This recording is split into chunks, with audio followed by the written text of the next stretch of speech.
Greetings, everyone, and thank you for making the wait. Welcome to our second game of the day as we have Winthrop University going up against Marist College in the round of 32.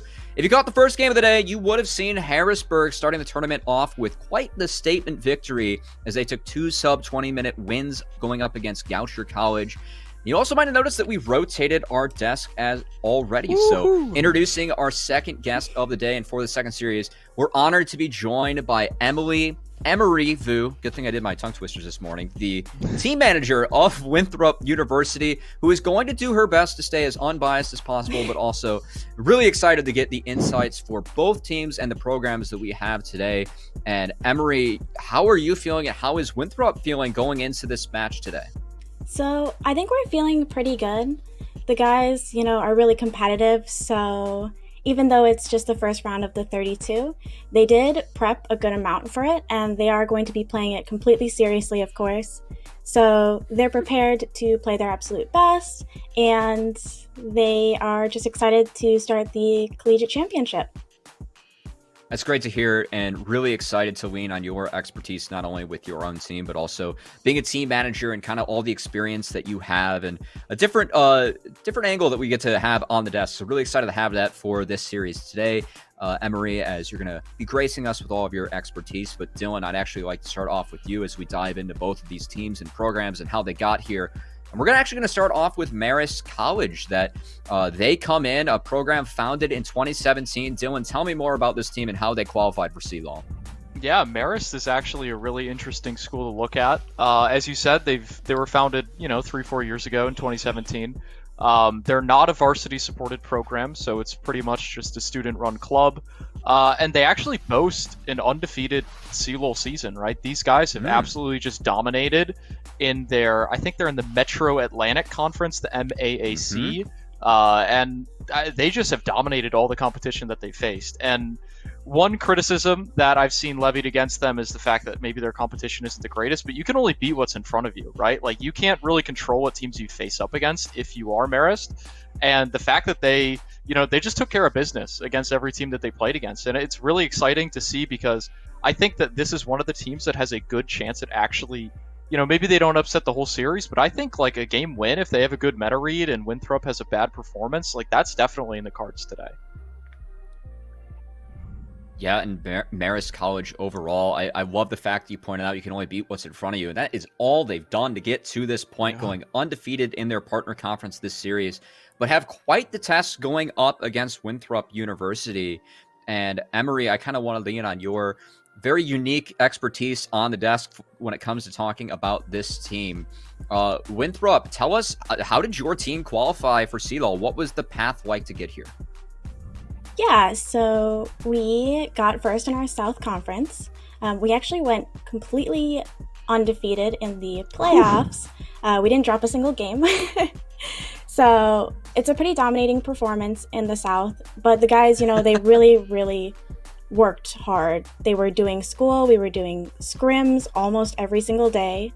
They decided to do their own VOD reviews and everything like that. And we're lucky now to have a very good coach, Hermit. He actually decided to join us for the CLOL season. He's the old coach for E United a couple years ago. Oh, wow. Yep. And he's been helping us out a lot. And I think the guys have really been working well with his kind of structure and the kind of help that he can provide us. And so they've been doing really well there. And then we did have our Proving Grounds run. And that, I think they were a little bit disappointed about the performance there. So they really, really want to put their all into this collegiate championship. And as well as that, it is Saskia's final year. So he will actually be graduating. He's getting his master's in business. And so the team is just really, really excited to get this last championship out, and they've been practicing a lot for it. Yeah, so kind of bouncing off that, you have such a unique insight into the players at Winthrop, which I think is something that oftentimes is kind of lacking on broadcast, right? There's not really that player-driven perspective, and I think you bring that. How are, Doxa recently picked up for TSM Academy. I had the chance to interview him TSM Amateur, excuse me. And I had the chance to interview him and ask him, but from your perspective, kind of interacting with the team and watching them play games and talk with each other, how are these two players, Saskio and Doxa, feeling that this is pretty much their last chance to give it or to play for Winthrop under their banner? Yeah, and so they, again, have been feeling very motivated about it. We were all very happy that Doxa decided to go to TSM Amateur. And when he was, deciding on it, he specifically said that collegiate was going to be his focus. So he told TSM straight up, this is going to be my last year with this kind of squad. I really, really like this roster, and I want to give it my all for this last month before I actually go into the proving grounds with TSM. So with Saskio's last year and Doxa going to TSM, the guys have been really motivated, and they want to make it all the way to the finals, hopefully. Yeah, I mean, I think everyone wants to make it to the finals, hopefully, but also it's really fun to hear about, all the weight that these players and how much time, effort, and care they're putting into their own gameplay as they prep. And I also love the fact that you bring up Proving Grounds. I think Winthrop, very unique. They're one of two teams that competed in Proving Grounds and did damn well throughout the entire event, too. They made it all the way to the last chance qualifier. Unfortunately, they didn't qualify to be a part of the top 16, but we're only two teams away from getting that chance to play for their school in Proving Grounds. It would have been the only collegiate team to do so. So a very unique experience there as well. And obviously having a player getting picked up by an LCS org to play on their amateur team, definitely something that the program can flex and be happy about, as this is a varsity program that you guys are taking very seriously. Now, I know that we talked a lot about Winthrop, so Emery, I'm going to put you a little bit on the spot about Marist and see, how much homework you did about your opponents coming into this one. But them being a club program and kind of what you've discovered about Marist from doing your research on them, what's a couple things that kind of jumped out on the page at you while you were kind of reading up on who your opponents were going to be going into this first matchup with Seagull? Yeah, so Marist actually has a pretty good collegiate program. So they are technically a club, but they do have 4 different titles that they compete in. I know they competed in Rocket League, Smash, and there was one other one, but they did actually manage to get first place for 3 of them, so League of Legends, Rocket League, and the other one, they actually managed to get first place for that in their kind of conferences in that section. And so even though they're a club, they seem very self-driven as students, being able to compete in all those different titles and to do well in them, of course. And I know there was some scheduling issues today, but they wanted to compete so much in this championship that they decided to kind of work around it, and we're really grateful that we get to play them, and there's a lot of respect to them and their program for getting into the top 32. Yeah, that's great to hear. And I know that one thing that Marist wrote down is we sent out a questionnaire for all the teams that were going to be a part of this. They said specifically that they're a student-founded and funded program, and that they really want to keep winning in all these athletics and all these esport titles, just to prove that they can compete and do deserve a varsity program, so their school notices them. And hopefully qualifying for top 32 and putting their best foot forward today helps out, as it sounds like they're having a ton of success as a collegiate program. And we'd love to see it throughout not only this esport, but also all the esports that they choose to compete under. Yeah, Marist College, in one of their interviews that they did, it was a written article, one of their players for the League of Legends team said that he was, proud to be part of a program that had such like a winning legacy within their own conference. And sure, I mean, you could kind of, interpret that how you will, because, Marist doesn't compete in the most competitive conference. But again, like we said, like you can only beat what teams are paired up against you. And the fact that Marist consistently overperforms their competitors in every single title that they compete in within their conference is something, and they definitely deserve to be in this top 32. And I think, had they gotten a little bit luckier with their draw, I think Winthrop is one of the strongest schools that you could have gotten. There's a world that they could make top 16 if they had a little bit weaker of an opponent. I think, going into this, kind of setting up our expectations for the series, Winthrop is the heavy favorites again. But that's not to say that Marist is a pushover team. I don't think it's going to look a lot like the first series that we saw. I think it'll be more competitive, with Marist being able to find some avenues to get into the game.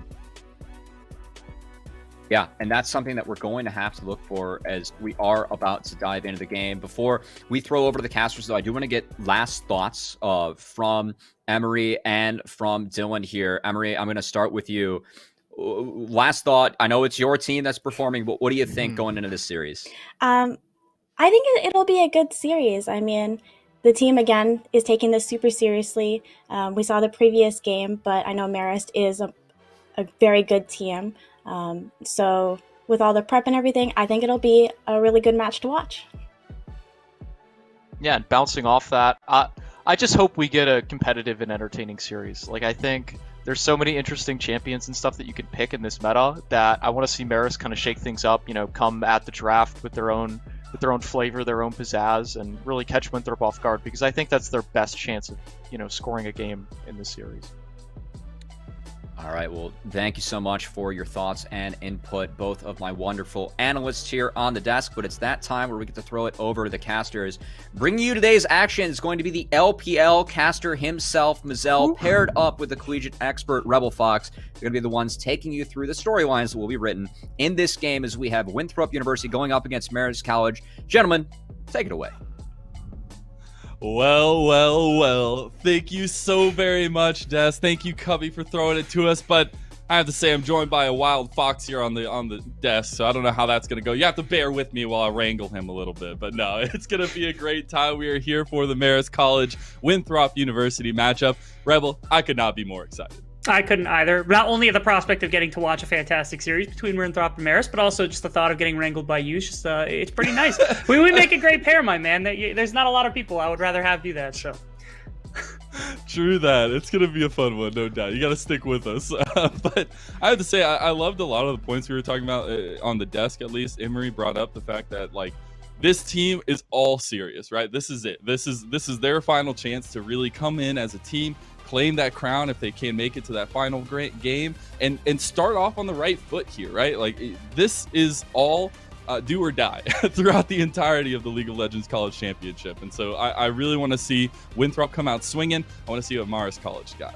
Yeah, I got a chance to look at both these teams. Obviously, there's a ton of tape on Winthrop because of just how much they've been around the scene. We talked about their Proving Grounds play, being able to win out in the South. Nobody decided to mention that they lost to Houston because they had a sub-jungler. I decided to go ahead and mention it for you just because there's a little bit of bias. Gotta do it to just a little bit. But Marist, on the other hand, they had a very fantastic run. They ended out after that first week going completely undefeated the remainder of their season. A lot of it off the back. Their jungle, their mid, super talented players. You'll love the Vladimir. You love the Kassadin, both possibilities. Neither banned out here by Winthrop. Not saying that those are necessarily champions they want to take off, but that's really high priority for Marist. Pretty much every game perma-banned away from that mid laner heart. Yeah, there's some very strong pieces already coming off the board. A lot of solo lane presence. I do like the Lilia ban. I feel like Lilia's been rising a lot since Hecarim kind of took the boot. So we'll see what the jungle matchup ends up being. Maybe we'll have the tried and true Hecarim versus Udyr. I hope not. I do have first pick for Winthrop is the Tristana. Been seeing that a lot recently. Still very, very strong ADC. Very flexible as well. The Rel Viego combo come in for Marist. Yeah, you love to see that one. Viego only just got enabled a couple days ago, and this champion's already been all over from what we've seen just because of how strong he can be in the right hands. The ability to snowball ridiculously. This champion is so obscenely strong when you're able to get it going, and so nobody's able to give it up. Here, Marist is going to take it. I think that's a great pick for Raven. It's something that he can get super aggressive on to begin the game. It does indicate maybe not one of those kind of comfort scaling champions for Heart in the mid lane, although Marist has been able to make that work pretty much no matter what. A lot of the lifeblood in the earlier stages of the game come through Raven, and then they get into the later stages, which is when their team fight really starts to pick up, mostly around Heart. So giving him something that he gets to snowball early with against the side of Winthrop might be kind of the secret sauce to give them some competition here. Winthrop, they come to a bit more relaxed of a play. You got some flexibility with Gragas and the likes of that Rumble. Both of them can be moved around a bit, both very strong champions, and like you said, that Tristana still at the absolute upper echelon of some of that ADC play. I really like the Rumble here for Winthrop, throwing us with a little bit of that flexibility potential. We've been seeing a huge rise to prominence in Rumble, especially over in Iceland in some of those solo queue matches the pros been playing. Just saying. The Cho'Gath, though, comes in as the third pick for Marist, and you got to appreciate that one, although it's definitely leaning more towards that top lane, that tank potentially for them. Yeah, Croissant Bandit has got one of the best names here. Giving him the Cho'Gath is fantastic to think about because now you get to imagine what Croissant Bandit would look like if you were just eating big croissants with this Cho'Gath instead I'm of just anything imagining else. French Cho'Gath. Yeah, like that's an amazing skin. We have so many skins that could come out from these. I don't know. This is a perfect opportunity for that to come through. So now it's a question of like, okay, does Hybrids want to take the likes of the Gragas into what we brought out by Croissant Bandit in the top lane with that? I do know that occasionally that there's some aggression that likes to be put into him on the top side. So putting them on something like this Cho'Gath, not a ton of just direct mobility to work with, a lot more safety from the CC and things like that, means Gragas has the ability to aggress here. So something like if they put Rumble and Gragas together, or get another jungler, put one of those two top lane into it, can definitely do the damage necessary to bring him down. We're looking at bans as well. Samira, Thresh taken off the board already, making sure to pinch off pools that haven't been taken out so far. Yeah, because we have a lot of solo lane pickups, at least, potentially here for Winthrop, depending on where the flexibility and all that kind of comes. But I do like the bands coming out, at least the Thresh band, the Varus band, a little interesting to me, but, take away some of those potentials. Make sure that Tristana has to go to that bot lane. I'm really liking the Gragas Tristana combo, though, if that is what we're going to see in the bot lane. Heavy ADC focus, though, for Winthrop. They take away 3 off the board, 2 with their last phase, and it's going to be the Samira, as you said, and the Jinx as well. Yeah, so Marist took one off because they were afraid of Saskia getting his hands onto the Varus and then having Tristana in a solo lane. They've also pinched away their pool. I do know, though, of course, LAJ Wheels, he played the Jhin during the course of the season. It's a lot more utility-based. I know you're hyping it up right now. I'm perfectly fine with it because of the things that they've got around it. They're still waiting for that counter pick out of mid lane, so keep your eyes on that because I have to suspect everything else is going to fit around it right now, and they're going to play to heart really heavily. This has been a style that I've liked from Marist when I've seen the games and when they've been able to play it to absolute aplomb. So what can Winthrop do to try to throw things off? They can either put a bunch of pressure into him by going for very aggressive laners, just trying to take the map over early. When they fall behind, there is some slowness to the rest of Marist's game that Winthrop absolutely is looking to exploit. And you see that inside of these lanes. Look at this. You got Aatrox, you have Rumble, you've got Gragas now. You still have the ability to take one of their champion. It could be pretty much anything at this point because there's still flexibility between all of these champions, between most of the solo lanes, even the support role with Gragas. So this is a mixed bag right now. Winthrop's just wanting to throw punches as fast as possible. Yeah, the only thing that worries me is that Tristana Jhin matchup, right? Jhin isn't the most mobile carry. I'll give him that. That's the only downside. Rebel. The only downside. The only downside. But the fact of the matter is, like, that all-in potential there in the bot lane can be so scary, and you definitely want to be careful of that. And I think that the Rel obviously helps that a lot, countering the engage, doing really well, at least in the lane matchups themselves, and furthering that into the team fights.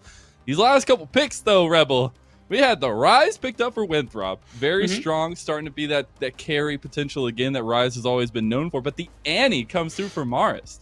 Yeah, they want aggression across the board. Again, you can play through just about any lane. You also have CC between Aatrox, Ryze, and then the Gragas on bottom side, and a ton of damage to boot with like Rumble Jungle, who's going to be so fast clearing those camps. You can get on top of some of these laners in very easy ways to get aggression. Again, that's where Winthrop wants. They want to accelerate very quickly. On the other side, though, anyone who's played Ryze knows how big of a pain that Annie is. Anybody who disrupts your combo is just absolutely, it's horrible to play against. She outranges you with auto attacks and Qs and things. It's really difficult to find a solid angle as Ryze into an Annie during the laning phase, and that's what this is for. Not to mention its supreme team fighting, the ability to throw that ultimate in against a relatively low range composition. Ryze has a little bit, Tristana's going to get there eventually, but to begin this game, effectively you're playing from mid to low range with all these champions. That's where Annie really thrives in some of these team fights. And the other thing for me is, maybe you can call me wrong or whatever you want at this point, but the fact of the matter is that, like, I typically have been seeing Viego in mid lane a lot, and I haven't seen it as much in the jungle position. And I think picking that Annie, right, you do have some strength in the mid lane. I am now looking at Raven on this Viego to really get something going, and I'm a little worried because I think the Rumble is also very strong in the jungle right now, so we'll see how kind of butting heads go with that, and that's going to lean a lot towards who gets that early advantage, who gets that map control, and I think that's going to mean a lot for this first game of this best of 3.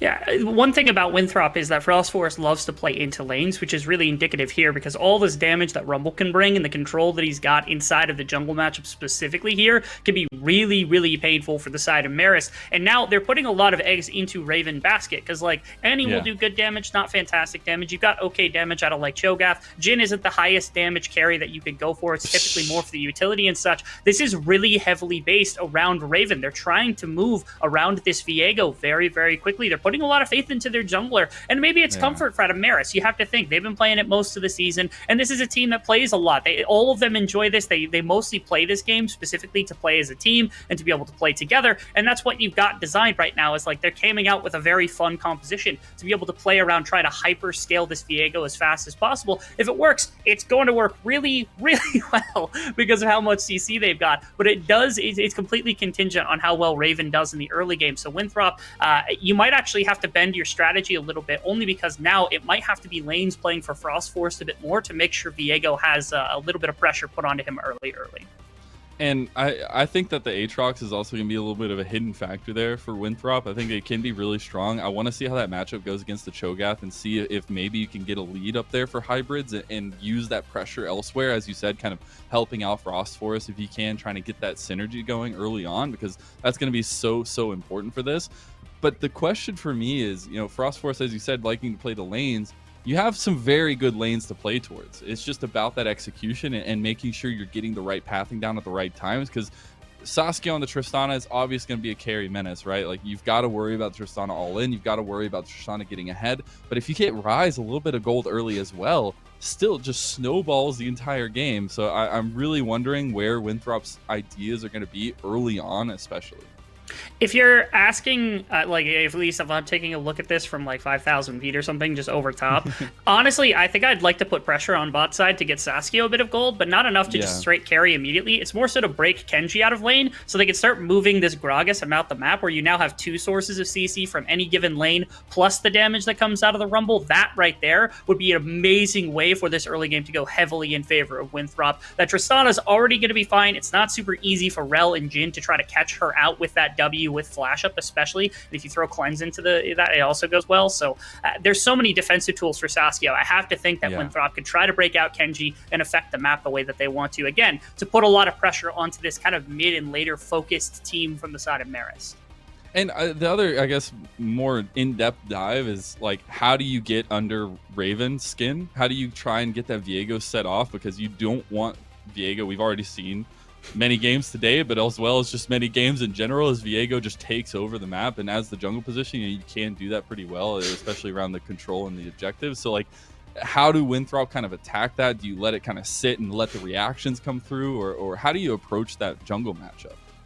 To be quite honest, no one was able to figure that out most of the season with Marist because Raven ran rampant. I loved even some of his tank games, things like Udyr and Sejuani. He was just bullying the other jungler for the most part because of the way that he was just playing very aggressively. And this is a matchup where I think if left alone on an island, then there is possibility for Raven to just completely outbeat the Rumble, even with some of the melee changes that made those auto attacks when he's overheated stronger and some of the penetration that got added to the E. It's not a perfect matchup for Viego, but it is one that's capable of being won. I feel like this game does come a lot more down to who's able to move a lot faster. In bottom lane, it feels like that's going to be Sir Kenji and Saskia. In mid lane, that actually might be the Annie to start things off, only because, again, that pressure you can put onto a Ryze early on will make a big difference. So these first couple of clears, I feel like will be really indicative. If you're able to move out Gragas quickly, there's pressure that's going to be put on Viego. If you wait to that level 6 mark, all of a sudden Annie gets out of lane faster, and now you've got one of the better skirmishing mid laners that suddenly comes in with a bunch of CC and AoE damage for a fight, which is not where you want to be if you're Winthrop. That, to me, is where we're kind of feeling out where these junglers are going to interact at.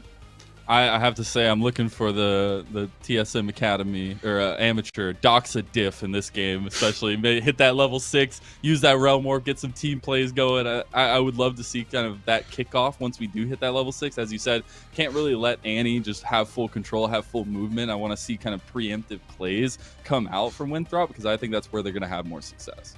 Yeah, and Winthrop, I mean, we've seen them time and time again, the ability not just to carry through Doxa, but out of any lane. So I don't think Winthrop really cares whether mid lane's going fine. They just want somebody winning so that they can just play to it and slam that down as fast as possible. And let's just clarify things really quickly, Winthrop is projected to be a top 3 team at this tournament. And Marist is coming out of a division that doesn't have that high-level competition. You can only beat who's in front of you, exactly as our desk had put it. The expectations aren't necessarily that this is going to be the most, even or like fantastic matchup. Winthrop's coming out as a favorite. Let's just take that blanket away really quickly. But Marist has ways to try to attack. I feel like if they get their game plan down, they can make this a close series, take games, even, I don't know about the series in total, but at minimum, they can definitely make Winthrop uncomfortable in the right situations. And to me, for a team that is like we said, it's a club organization. They're not getting a bunch of scholarships. This isn't even a varsity team. They come out here with a bunch of fun, with players that are here because they enjoy themselves. I want to see what they can do in this situation, because they've obviously proved how talented they can be even without a bunch of resources.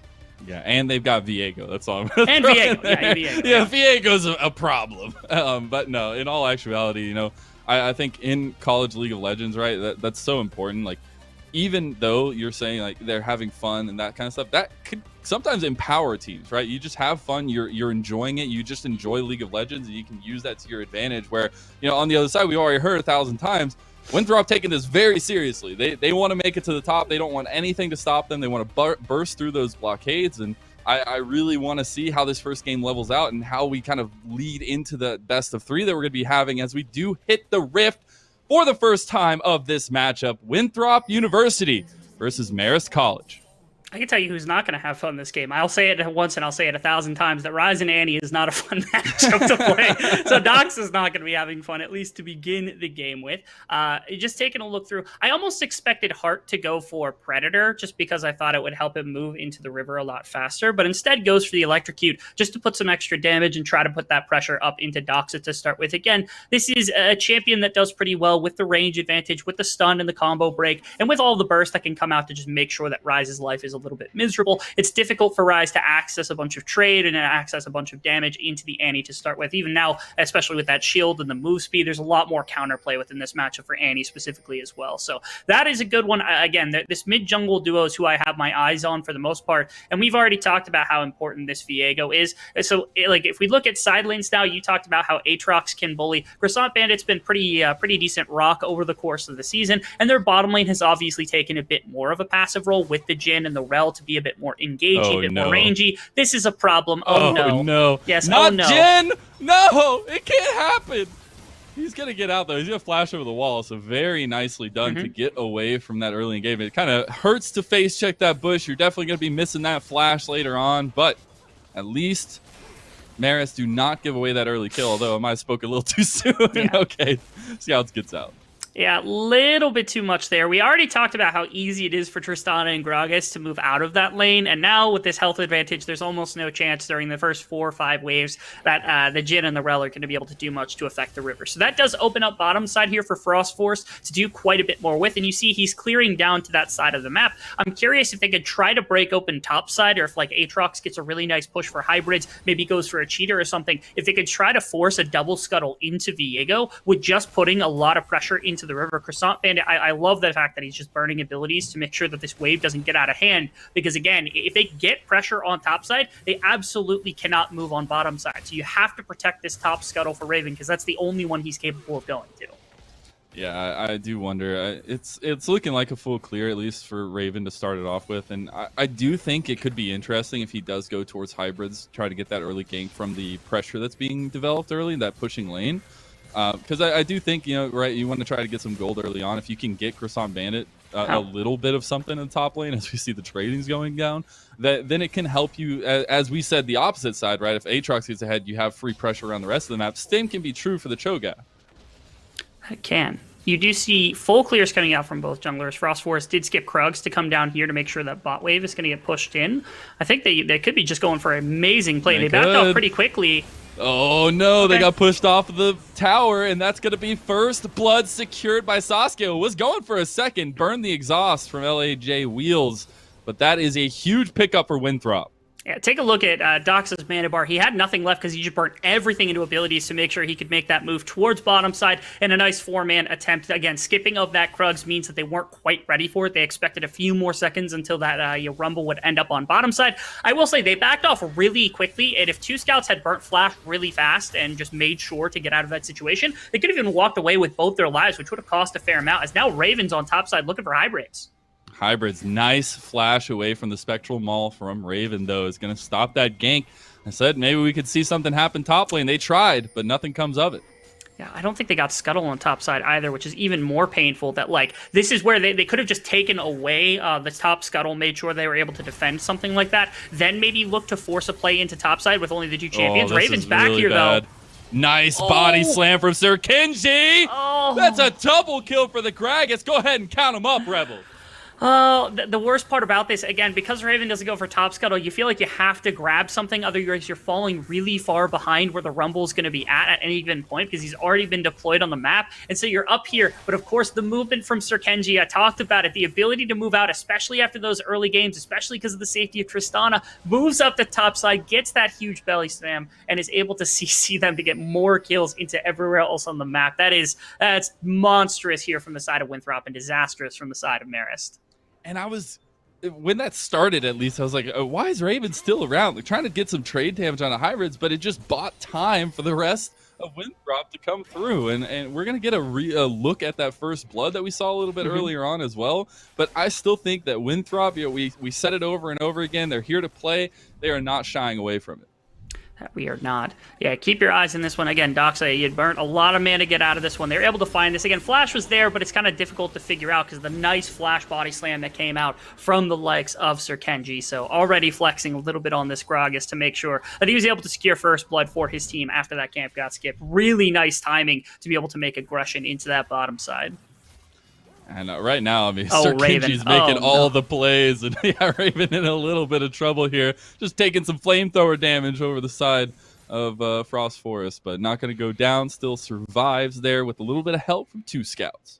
They are not going to let Raven get comfortable at all during the course of this game. Even if the Rumble isn't beating too heavily in farm, the important part is that Raven is not able to get going at all within this laning phase. Also, Hearts has just been soaking wave after wave from Doxa, not clearing really quickly. Yeah. Again, this is one where I feel like you have to exert your pressure extremely quickly in the laning phase as Annie to make sure Ryze isn't comfortable, as now he finds his way onto Raven in the jungle.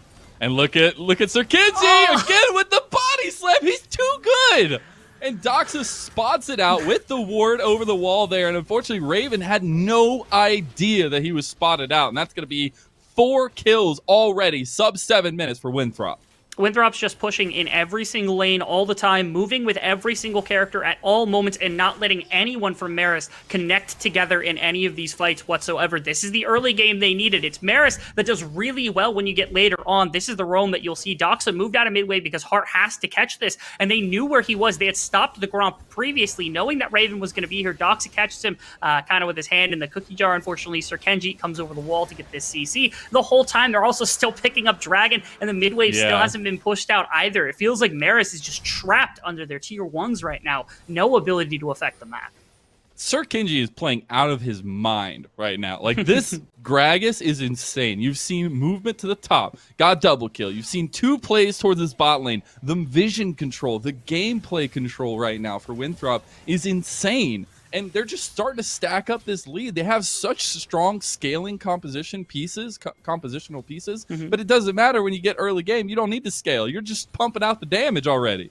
And this isn't a position that Marist, I think, particularly likes to be in, and one that I know Winthrop is capable of executing on. We've seen it from time and time again with this team, as we've seen them play, even up to top side. Again, this has been, for the most part, a bit of a snooze fest, but now Frost Forest could come up here and make an effect. Sir Kenji is also up here. Yeah, he's never anywhere not on the map. If there's somewhere on the map you can't see, just assume Sir Kenji's there, because apparently he is at all times 100%. As, again, comfortable leaving Saskia alone on the bottom side. They haven't been able to find aggression there. Dox has been just shoving in midwave after midwave, keeping Hart locked there. And again, breaking this map completely into pieces where Marist can't strike together at any point. They're stronger in the 5-on-5, but if they're not going to let them, Frost Force steals that too.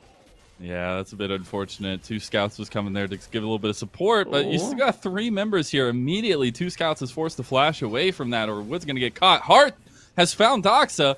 Not going to get the kill, out of mana now, and has found Hybrids, who flashes over the wall. Sir Kenji on a killing spree. Every time he's exactly where he needs to be. They do get the response kill, though. Yeah, I think I'm going to call that one. I'm actually going to say that Sir Kenji just killed his mid laner. That's what I'm going to say. Because of killing the Annie caused the enraged Tibbers to actually end up running down Doxa right there. So I'm going to call that on him. And it's a Kenji carry. It's a Kenji carry. It's a Kenji carry. He's just responsible for every single kill on the map. Even when it's his own team, that's the one that's dying, unfortunately. Because like you saw right there, the amount of damage that Annie can do in just one quick burst and then immediately walk away from a Ryze. Ryze can't do anything about that. And that's not something Hard has really done too heavily to begin this game or put that pressure onto Doxa. You see it for the first time, but again, this should have been happening from like the level 3 mark instead of now when you pass like the 10-minute mark when the game is already relatively out of hand right now in terms of gold advantage. They are opting into this 2v3, and 2 Scouts is already down. You get the reset for Sasuke. He's going to go onto LAJ Wheels, but LAJ Wheels takes the kill onto Sasuke. Now you're getting the resets here from the Tristana Raven, and he's going to get a shutdown, get another kill. So immediately a response and some gold gained back by Marist. You got to appreciate that one. Again, they haven't been able to find too many strikes on the map, but you do get something for Viego here with not much else. We're going to get a replay from earlier where you're going to get to see this play right now where 2 Scouts end up getting caught out, but trying to go onto Sir Kenji. They didn't see that Hybrids and Frost Force were right there. You see the interaction at the bottom side too. Look at the damage you put onto this Ryze. Dox is really low, has to run away, and then keep your eyes. Heart's going to get brought down. We got to see the Tibbers get him run down. Yeah! It's the enragement, Sir Kenji. Doxa. How could you do this to your mid laner? I love the thumbs up Timo, though. He's like, I know what's going to happen. It's fine.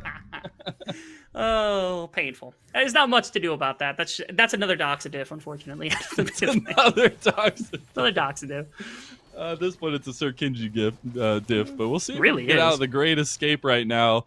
Able to dodge away from the crash down from 2 Scouts, so walks right back in, but has some teammates coming up as well. Frost Force just running up to see if maybe they can get something over the wall here. Sir Kenji always looking, but good priority towards the bot side for Winthrop. They do. They have quite a bit. They should be able to push for this. And a TP is going to come in just to make sure they can't do anything. Yeah, they're stuck under this tower. There's not much to do here. Unfortunately for a Jin, you're not mobile. Nice flash. Gets him away for a moment, but the flash from Hybrids is going to get the kill. And then, again, who could it be? Who else but Sir Kenji getting another kill? There's the Rift Herald spawn as well. Going to give Sasuke all that juicy gold. And it's going to be a nice pickup here again from Winthrop on the bot side. I will say, I think a TP there from Croissant Bandit actually might have won on that. They played that about as immaculately as you possibly could have. Every single member on the side of Winthrop took one too many tower shots to feel comfortable at any point. This is Hart going in on Doxa in the mid lane, throws quite a bit of damage into the Ryze, but it's not going to matter because Hart doesn't have TP, has the Ignite instead. And again, if Annie's got TP, you TP to that fight, that feels like multiple kills that could have swung back into the favor of Marist. But that cross-map play from Winthrop nets them a fair amount, especially the solo tower for Sasuke, who's able to use the Rift Herald to snag that one, and will also unlock bottom river for this next dragon. So Winthrop, they're winning consistently across the map. Again, this early game is where they wanted to strike. They're doing it to fantastic aplomb. And when they start to get onto some of these first, second item marks, that's when this team is really going to start to get extremely dangerous. And I really like the objective control already that we've seen from the side of Winthrop, right? They've already gotten 2 dragons. They've gotten the Rift Herald as well. 100% objective control so far. And here is the dive. Man, look at it. First off, like 2 Scouts ultimate is fantastic. And then also the flash and the heal coming out from LJ Wheels to be able to actually keep this up. Well, right there, pulls multiple members under tower. The flash keeps everybody out too. Look at that. Top 200 health. You got 200, 300 health on Sasuke, 300, 400 health on Frost Force. One Tibbers ultimate into these members, and all of them die. Like, it's just that quick. That TP could have been a massive difference maker for this team. That's the one mark I will give against them right there, because if that bot lane played it about as perfectly as you could have expected, Croissant Bandit's now going to see the exact same treatment, unfortunately. Yeah, the equalizer came in from off gets the screen. kill? Croissant Bandit knows that the things are not looking great, and Sasuke is going to be the one that gets the kill. Here comes the reinforcements, just a tad bit late, but going to go in anyways. 2 Scouts gets the engagement here on the Frost Force. Frost Force flashes, Hybrid goes over the wall. Sir Kenji just picks up another kill. Now you're getting the reset. Sasuke goes in onto Raven, but they have left out LAJ Wheels, and he's dead. That's going to be a huge win again for Winthrop, who did not come to play. No, they came to win and exclusively win. And you're seeing it time and time again within this composition. They're clustering a lot faster. They're moving a lot faster. They're all over the place. And this is a reason why they're considered such a high-level team, such a prominent team, and perhaps the best team here in Collegiate, playing out of their minds right now with a speed that just cannot be matched by the side of Marist. They try to make some counterplay happen with something, but they just don't have the damage on any member on this team to actually work their way front to back through any given fight. And it's their struggle right now. They're not going to be anywhere near that anytime soon either, as it's going to take 2 items or so. This is the attempted play against Croissant Bandit. The equalizer doesn't accomplish too much, actually stalls a decent amount of time, but there's 4 members here. The dive is pretty much perfect. Saskia picks up the kill. There's not much to be had here. They think, okay, maybe we can counterplay, maybe we can move in. So 2 scouts comes back in, and then they're thinking, okay, we can front to back with the likes of our Viego, but Viego doesn't have damage. It gets denied by Sir Kenji on the backside, and then they split. Your Jin was never going to survive this at all, and then they flash on the bottom side or on the right side there to be able to get Raven as well. So again, there's no one to carry a front-to-back fight right now, and that's where I think Marist is beginning to struggle. Yeah, it's interesting to see Viego having some struggles, but hey, if you're looking for a way to be Viego, this could be it. You're getting an equalizer in, Cask over the top as well. LJ Wheels, no mobility is going to go down to Frost Forest. Here's the TP, though. Here's the counterplay for Marist. If they can do something about it, the Chomp could come down on Frost Force, but it doesn't matter. Look at the health bar. Saskio's down here to Heart. Okay. They're going to follow it up with a double kill for Heart here. Hybrids too. Triple, but yeah, Dox is here. World Enders pop by Hybrids, and the health bars are seemingly disappearing in front of your eyes. Winthrop using the gold lead, using the lead that they have all the way through. Raven is going to go down. No, he flashes out. Sir Kenji! Sir Kenji is ruthless right now, Rebel. Sir Kenji. Dude is 6-1-11. Yeah, it's 100% kill participation. Man's been literally everywhere the entire series. I thought Marist had a chance right there because of the initial play that Hart finally gets into a team fight, but it just doesn't matter. After the ultimate comes out from Annie, after the burst is there's no continuing power at all for Marist. They're down way too much gold. Even if they're able to get a couple of these pickoffs, every member on the side of Winthrop is able to carry. We pointed that out. They can absolutely do it in this game as well, as that's exactly what's happening. Even out of the support position, it's the AP Gragas that's working their way through fights. You get a chance to see this immaculate start. It was Sir Kenji going in for a bit of a solo play. They turn, I believe, to start off the fight and immediately get onto Frost Forest, who they're able to get a good pick off onto, as well as Saskio, mostly off the back of Heart. Keep your eye on him. His targeting right here, that ultimate perfect, and then they know they can turn for Frost Forest as well, but the reinforcements are unfortunately here, as Doxa comes from the top side and Hybrids comes from the bottom side, and all of a sudden there's nowhere for anybody to go. They step up far too far. Heart ends up getting run down here. Raven tries to make the great escape, but as we said, Sir Kenji's just smurfing this game so far. And unfortunately there, like, Raven spent a lot of time trying to position for that one, right? And still goes down, so he wasn't able to help his team too much. And that's one of the most important pieces right there that we talked about in the draft that we needed to see live. And there we go. Speaking of live, Saskio's Goomba stomping people right now. He's got the kill on the 2 scouts.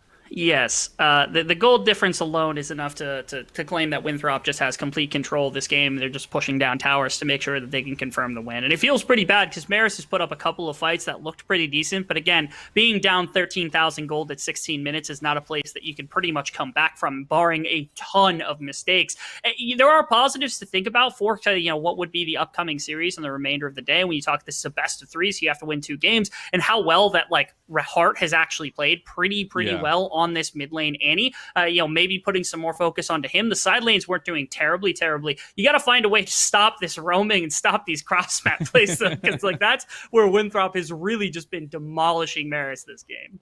Yeah, they're all just on the same page at this point, and I just think it's so interesting to see how the early game panned out into this 17.5-minute game that we have in front of us, and it's still been 100% control for objectives for Winthrop this entire time, and that's something that you've got to work on. You've got to figure out for game 2, right, for Marist, because you've got to find something, as you said, stopping that roaming. Here's Sir Kenji taking on the world. Yeah, this is Raven who's like, oh, it's the support, and then all of a sudden there's an equalizer on top of him, and it doesn't matter. And then Saskio is just like you said, he's just bouncing in and out of fights, not really a care in the world, not enough damage on anybody. The tower's the only thing that kept him from just keep going. Like we said, there's too much gold in this team to actually worry about whether or not Marist can come back. It would take multiple thrown team fights, like a Baron. It would take a lot longer for them to get into a point where they're going to have the stats necessary to win pretty much any fight within the confines of this game. So we're just waiting, I think, for Winthrop. It's this. Do they go for Baron? Do they wait until that like 4th dragon to get that soul point? And Marist, can they actually strike back during these moments? Again, this is a team that's really good in the 5-on-5 when they've got the right setup. We've seen them win it a couple of times. Yeah. Are they able to do anything? It looks like Hart and Rumble had actually traded. We're going to get a view on this. Yeah, Hart was underneath of this bottom tower. They go for him. I want to see the trade, though, because Frost Force does go down during this. He got greedy. A lot of damage. Yeah, he got greedy. And he's got damage, man. And he's got damage. Yeah. Yeah, you still have a lot of potential there on the side of Marist, and I really want to see like if they can at least pull back a little bit of respect in this game, right, and not just go out into the night silently. I do find it really interesting how aggressive we're seeing Winthrop be. I mean, they do have this huge lead, and the only thing is that does give Marist some time to outplay, to replay, and try to get some of that back. So you obviously see they're trying to find those picks. They're trying to find that overextension from the side of Winthrop. I mean, Winthrop's just picking off where they find the moments to pick off, because when they have like this numbers advantage, they're always willing to make that happen. And with a gold advantage as high as it is, like trading 1-for-1 is not efficient, but it's fine just because you pull another member off the map. You pull more waves off the map from the side of Marist as well. The important thing, though, again, you have dragons that are going to be coming in here in just another about 2.5 minutes or something, as another fight's actually breaking out across the board. That's a huge equalizer on the back. Hart is just gone. Then there goes LAJ Wheels. The rest of the team's going to follow real quick into the dirt there, as there's another couple kills. That's a full-on ace going over to Winthrop. Fight got split pretty early on there, and because of that, they're going to be able to take top tower, probably top inhibitor as well. Mid inhibitor is going to get pressured down by Doxa. Even bottom lane's getting pushed in. They might just transport these minions with Doxa's ultimate to try to double up on this bottom wave to make sure that they can take all 3 in one fell swoop. If they don't close the game right here, which is entirely possible, the timers are relatively low, but they could easily win another fight, then this is certainly going to be the crippling damage inside of the base that allows them to freely take Baron, freely take Dragon over the next few minutes, and close this game out in the next 2 or 3 minutes, something like that. Like, this is not just like the Siren song. Siren song's coming to an end. There's no song on the mixtape after this one, unfortunately, Marist. Your time is running out very, very swiftly.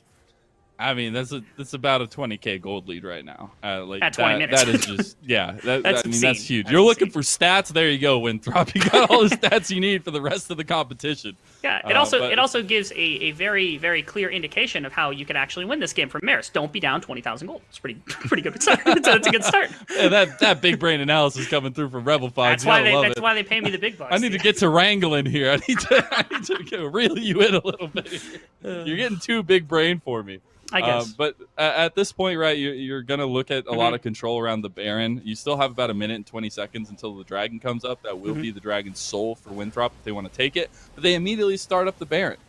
As they should. Like, there's no competition here. Again, your inhibs are down in both top and mid lane, so you're in a perfect position to shove those waves out. This is that fight from earlier. Again, it gets split pretty hard down the middle, where Raven and Croissant Bandit go for the play onto hybrids, as everybody just gets engaged on, and immediately your 2 damage dealers get brought down by Rumble and the Equalizer immediately. 2 scouts has nowhere to go, and they can't even find the pick onto hybrids. Got a little bit close there at the end, but just nothing is there, and they don't have the damage necessary to bring down even 1 member, as almost certainly during that replay we saw Baron go down. That's exactly what happened. Top lane's getting pushed in, mid lane's going to get pushed in. If they even have to go for the Dragon, they can pull that one off the board in another 30 seconds, and all of a sudden you're down 20,000 gold, you're down an Ocean Soul, and you're down Baron buff into a team that's been beating you all game, and Marist is certainly not going to be able to have that one. They're considering what to do for game number 2 right now. For me, it's also just the mindset that you're seeing from Winthrop. As soon as the TPs are there, they're TPing into the top jungle, they're TPing into the bot jungle. They want to keep that pressure on. They do not even want to like give any moment for Marist to get gold back. They're just keeping them farming these waves that are crashing in, and even that is pretty difficult right now. They don't have the greatest wave clear, and these are Baroned up minions. You're pushing this 3rd inhib. You're about to have double super minions in your base, and that cedes all control of the map that you've already given up. But there's Croissant going down immediately. That's a killing spree for Frost. There's going to be a huge combo, but the Wombo is not there, Rebel. They are going to take it clean. They're going to take it home, and it's Winthrop, a dominating game number 1. You got to expect to close it out here real quick, but they have found the recipe to success against Viego. They will be able to shut Raven out on that pick. They will be able to shut out Marist in this first game. 29-6, over 20K in the lead. That's how you make a statement in the College League of Legends Championship. Like I said, the Annie had me hyped at a couple of moments in this one, but again, Winthrop had the expectations on them. They are one of the top 4 teams here at this tournament right now in terms of considerations from a lot of different people. And Marist, despite some of their better efforts, they weren't able to get anything going that they normally got going. This team they're very good in their own right, don't get me wrong, but Winthrop is a completely different animal to have to deal with, and you saw that pressure constantly across the map, whether it was roams, whether it was TPs, it was every single play was Winthrop, and there was nothing that could be done by the side of Marist to stop it. And I love the composition that came out in game number 1, right? You still had that Rumble jungle. You're still throwing some spice into the mix, right? Something that's a little bit different that we've seen in the meta for the last 4 months or so. And you're able to execute it on it so well. And I think that's the most important thing. Now, for me, it's changing towards, making your statement for Winthrop to showing consistency. And on the other side for Marist, like, you've just got to find a way to lock down those lanes. You've got to find something that maybe has a little bit more power on its own. For Raven, I know the Viego is so strong right now, but it just didn't work out in that game number 1. I just have to say this again. Winthrop, they're expected. You saw why in that first game. 20,000 gold lead speaks for itself. I want really badly. I went through as many VODs as I could of Marist. Can I get the Kassadin, please, Hart? He's a mean Kassadin player, I've heard. And it was permanent ban away from him inside of the MAAC. So, like, I never got to really see it inside of the VODs. I'd love to see it here today, even if you don't have anything else to pull out, even if it's tough to make work because this early game really isn't your strong suit and it's already a late game champion and you kind of got, snowballed against this game. I would love to see bringing out the pocket picks from Marist just to try to throw something at the wall because of how much fun they can have on things like that. It didn't look like they had a lot of enjoyment because they got broken apart. Find things that work together, find things that you like to play, and you just have some fun in this last game, man, because that's all you can ask for. That's all you can ask for. We're going to go ahead and send it over to the analyst desk to break down that game and get us prepped for game number 2. See you on the other side. Thank you so much, Mazel, and we're going to be breaking down that first game where Winthrop continuing the streak of dominance that we've seen here on the Academy stream today as they managed to take that game rather quickly. Congrats to them. The Eagles soaring high with that game 1 win. As I know that talking about what we saw on the desk, Dylan, starting off with you said that, hey, for this new patch, this is kind of the picks that we expect, and you called it playing rather standard out of Winthrop. Kind of break down, what exactly do you mean by that? Like, what were you expecting out of this team, and how do they meet that expectation? Yeah, so I think their game plan is pretty smart in that they know that this series against Marist is not a very difficult one for them, right? They can pretty much win it off of just playing whatever they'd like, as long as they just play smart in the game itself. So they may as well hide their unique champion picks and strategies for further rounds, because let's say you face down the barrel of Maryville in the round of 8, you have a match against a team like Bethany or another just top program, Harrisburg, who we saw in our first series. You want your unique strategies and champions to come out in those matches. You don't want to waste it on a team, in the round of 32 when the matches are easier. I think they did a beautiful job of just kind of playing what we know them to play. I think the only really special pick is the Rumble, but I think every jungler on this patch is playing Rumble, so it's not very surprising at all that Frost Force is going to pull that one out. Yeah, and I like how Emery is staying rather quiet about the strats that they might have prepped for the rest of the tournament. Doesn't want to spoil too much on the desk, but kind of bringing you into the conversation, Emery. I know that going into this, you were speaking so highly of your support in Sir Kenji and how he really likes to get around the map, and I think that we really saw that come to fruition in this game. Can you please expand on that one, for all the fans at home who maybe haven't caught how Winthrop got here, kind of the style that you would use to describe your team when they're playing at their best? Yeah, so, I mean, you know what they say, if Kenji has 1 million fans, I'm one of them. So, Kenji is a pretty big backbone of our team. As you can see, he likes to roam a lot and kind of get those picks and those ganks where he can. So we saw the top one for today, and he got there, was level 4. It's really nice because they usually set these things up ahead of time. They don't just call these things. They make sure that they're pushing their waves. The wave states are perfect here. And Kenji just is ready to go in. And they get the double kill there. And then Kenji actually starts building AP. So, I mean, Hybrid's not carrying. So Kenji has to, clearly. Yeah, I mean, oh no, keep going, Emery. No, you go ahead. I mean, that roam is just so beautiful. I mean, as you pointed out, like the wave states were perfect. They had just crashed that bottom wave. Sir Kenji finds a roam timer to the top lane. I mean, we were kind of talking about this during the game itself, but it feels like Sir Kenji, out of all the collegiate supports, is right there at the top in terms of best at like reading the map and roaming around the map. I think he's right up there with the likes of Shady. Clyde from Harrisburg is somebody that's also up there. But he just has such a beautiful map read on every champion that he plays. And it's so fun to watch because he just breaks games open through being in places that you don't expect him to be. That's exactly what happened in the top lane there against Marist. And one of the reasons that Winthrop started finding that 20k gold lead, they ended up amounting rather early in the game. However, that said, we do want to focus on some of the good plays that Marist was making throughout this one, because they did show a little bit of resistance, especially around that bot lane play, Dylan, as they did manage to find a couple plays to try and get themselves back into the game in this one. Yeah, I think this play came maybe a little bit too late in terms of they were already so far behind, and it wasn't like a purely beneficial play. They got some shutdown gold for sure, but I mean, they lost a kill in return. But this is what you want to see from Marist, right? They're not giving up without a fight. They're actually, putting up a solid effort against Winthrop, because it can be very easy to get demoralized when the early game goes as poorly as it did. And just the fact that they're willing to, put together an attempt at a skirmish, they actually come out on top. If they can do that earlier on in the game and get some fights going in their way, this can be a competitive game too, for sure. Yeah, and I'd love to see some of those Viego mechanics coming out as Raven was able to take over the Tristana after Saskio fell in the bot lane and able to use that rocket jump to get back in the fight and make sure he was able to keep on chasing down kills.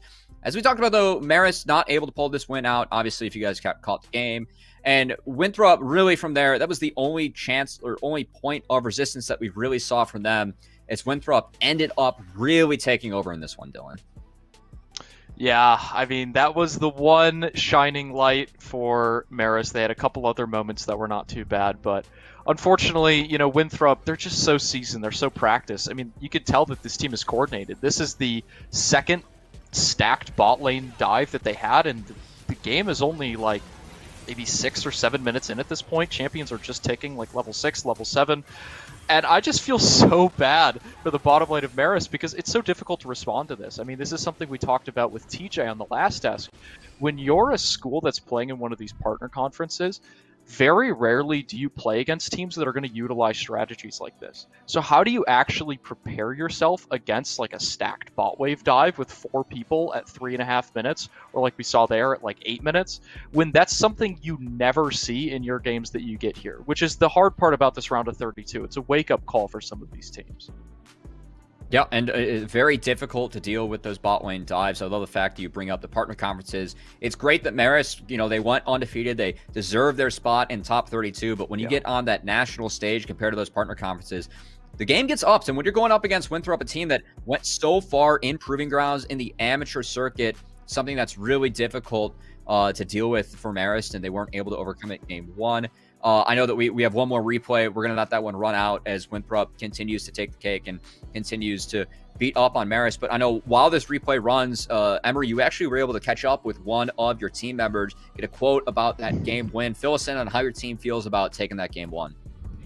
Yeah, so they're really excited about it. I think they are pretty hard on themselves, so they probably didn't want to play as clean as they wanted to. But, we are a very jungle-centric team. And so I think the combination of having such an aggressive support player like Kenji and pairing that with our shot caller, who is Frost Forest, I think they're able to really take control of the enemy jungle and kind of bully them out there. And that way it can get a lot of advantages for the lane as well. Since they're able to control that jungle, there isn't that much jungle pressure in the other lanes. Yeah, and I love the fact that we saw that combo there from Sir Kenji and Frost Forest, that Everfrost into the red carpet from Rumble. So gross, as it just melted the members of Marist and took away any chance they had to win that fight. The beautiful play coming out from the Eagles with that one, as Dylan, I know that kind of getting over game 1 now, starting to talk more about game 2.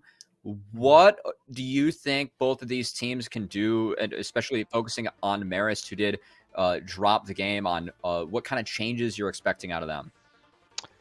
It's difficult because I don't think that they fell short in this game in the draft. I think their draft was honestly pretty fine. I think it was a lot of just gameplay, mistakes, a lot of macro mistakes, some occasional micro ones. It's difficult because when you're trying to analyze the problem in that game, I think a lot of it comes down to the fact that Sir Kenshi was able to find such an impact on the map constantly. And I really think the only way to try and counteract that is to have your own support on Marist just try and match Sir Kenji's roams, which is very difficult to do because that's something that requires a lot of practice, a lot of game knowledge, a lot of map awareness, and it's not really something you could just implement in between games. So I hope that there's some sort of band-aid solution that Marist is able to put together with their roster.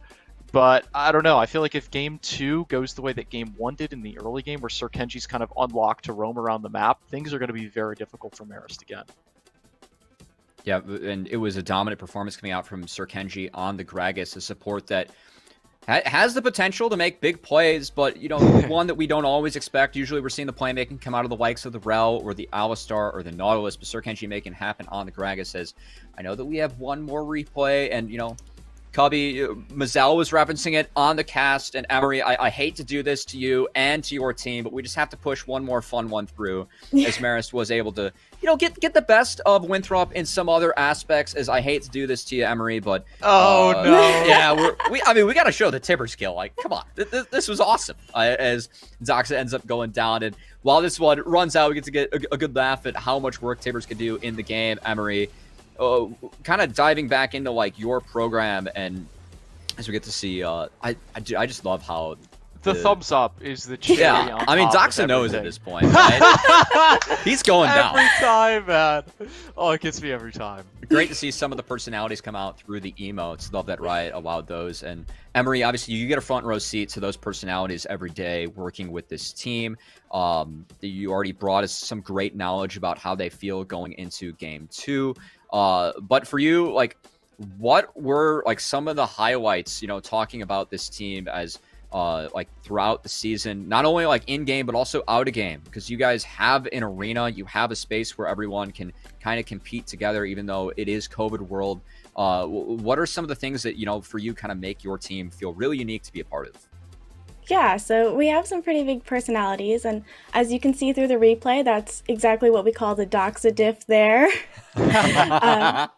But we have a lot of really big personalities. The guys like to joke around a lot, even though they're serious. But they're a great team, and they're really humble about everything, except for Saskio, who apparently he told me himself his feet play better than some of the players in this. In this championship. So oh gosh, if you ever need a Yumi, apparently Saskio's feet are ready. Yeah, that is something I'd love to see. Oh man, so the joke with that, some background, as Saskio, he actually managed to get 2 accounts into Diamond he played 2 accounts at once and would play Yumi with foot pedals as he was playing AD. But hey, if you are the only person to ever win the collegiate championship playing 2 different roles as he won it, playing top and AD carry from Maryville University, I guess that you're just built different and you're able to do that. But we're going to have to see going into Game 2 if Winthrop can continue to be built different, or if Marist can bring back. And before we dive in, Dylan, I just want to get your last thoughts about what can go on and what you expect out of Winthrop. You mentioned that they're playing standard. What other standard things do you expect out of them as they're now going to be going over to the red side? I think, this game, there's a good chance that we see something like Saskio's Kaisa. It's something that he's just comfortable on. Zai is another champion that he plays a lot of. Expect to engage support from Sir Kenji, something that can roam around the map. Just things that that these guys play. Doxa probably on some sort of either assassin or control mage, something that very much in his wheelhouse. And for the side of Marist, I want to echo the point that Rebel Fox had earlier at the closing remarks for Game 1. This very well may be their last game of collegiate for the year. Go out with a bang. This is where you use the picks like Kassadin, like any other picks that you've been hiding or you've been preparing in solo queue or anything. Now's the time to use it, because your back is against the wall against one of the best teams in collegiate, and you need to whip something out that is going to change the way that this series goes.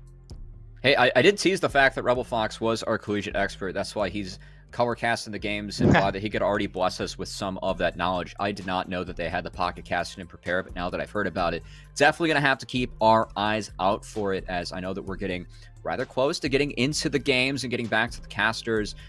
Just one more point. I do want to put Emery on the spot real quick. Obviously, being team manager for Winthrop, big fan of those guys. And as everyone likes to say over at Winthrop, drops out in the chat. But real quick, what do you think about Marist? What do you think their chances are? And what would you like to see the adaptions being made from them, Emery? As I know you teased us that you peaked Diamond 1. So I got to put your game knowledge here on the spot. What's Marist need to do against your team? Well, I peaked Diamond 1 like 5 seasons ago, which is it still counts. Diamond 4 now. So okay. But I like the way that they still tried to play the game. They didn't just stay safe in their lanes or anything like that. They did try to find those picks, and we did see that around that dragon pit.